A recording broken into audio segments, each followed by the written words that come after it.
Alright, so this is probably the summer that I went from middle school to high school, which was summer 16, by the way. If you don't know, that was the best summer in recorded history. Views, Pokemon Go, Vine. I could go on and on about that whole summer. It was absolute peak. But my friends and I would really be outside a lot of the time. This was around the time that I really stepped back from gaming and YouTube and just kind of lived my teenage life, as corny as that sounds. Now this is still something during adulthood that you will experience, but I think when you are younger, peer pressure is much more intense, no pun intended, and it can also have much more drastic effects. So during the summer, we would go outside and do a lot of just random stuff, explore old abandoned buildings. I have a lot of those videos up on my channel still if you want to go see them. We would swim, and we'd also like to just go to different festivals and things like that. On this particular day, we were going to a festival, but we wanted snacks first from the gas station, and of course, my one buddy knows the clerk there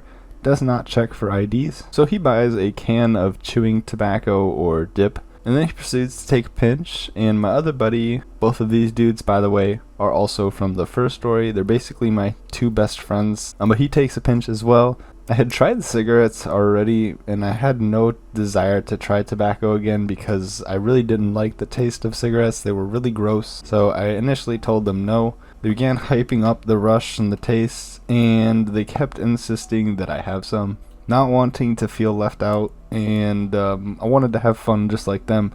I caved in, and I tried some. Honestly, it tasted like straight up dog shit, but I kept it in to fit in with the boys.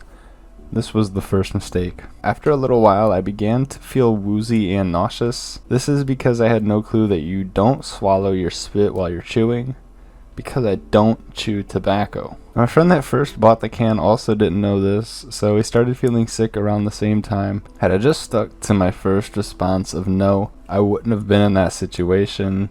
However, this honestly really helped me understand the concept of peer pressure from a really young age, and I was actually able to be much better about it going into my high school years. There were many different parties that I went to in high school, and I stayed away from the alcohol. Even though I had a lot of friends that were trying to pressure me into it, it wasn't for me. I do like to drink now and there, but back then I was really strictly against it. Why is peer pressure actually so strong though? One of the main reasons is just because it plays into our fear of rejection and wanting to feel a part of something. Humans are wired for connection, and peer pressure absolutely exploits this, and it does so very well. Most of the time, and this is honestly just from personal experience, peer pressure isn't even intentional.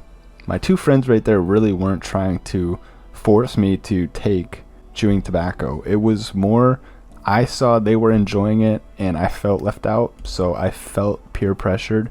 But it's just mainly because I wanted to vibe with the group. Obviously, peer pressure can backfire, as I just stated.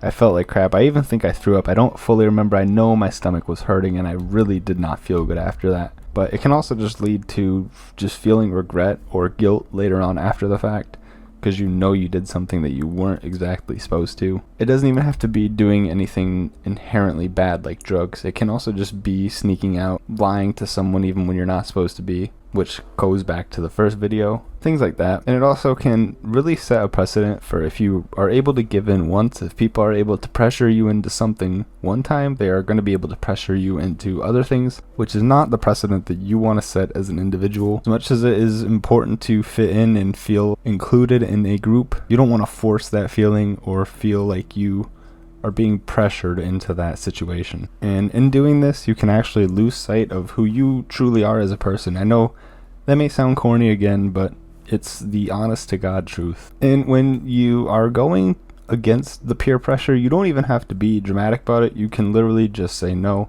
not feeling it right now. It's not for me. Maybe another time, not right now. I really don't feel good. I don't think the time is now. Maybe another time. Things like that. You really don't have to be dramatic about it, but you can stick to your boundaries and assert your boundaries in a decent way without coming across blatantly obvious about it, I guess. Again, going back to the first video, honesty is something that is very, very important. One of the most important aspects of honesty is being honest to yourself. If you're not feeling something, don't force yourself, and don't let other people pressure you into doing it. Peer pressure can come from your peers, but it can also come from people like your parents. There were a lot of different things that my parents tried to force me to do throughout my youthful years, and eventually I actually began to tell them no. Particularly during high school with certain sports that I just was not entirely fearing, particularly baseball. They wanted me to try out my sophomore year and I just told them no. I played my freshman year, I wasn't feeling it, I was done, that was it. I had done 13 full years of baseball. I wasn't being pressured into another year, so I just said that was it. It's your life, it's your choice. You don't let other people make it for you. Thank you so much for watching this video. If there's anything that you will take away from this, don't let other people make decisions for you. Have a good rest of the day.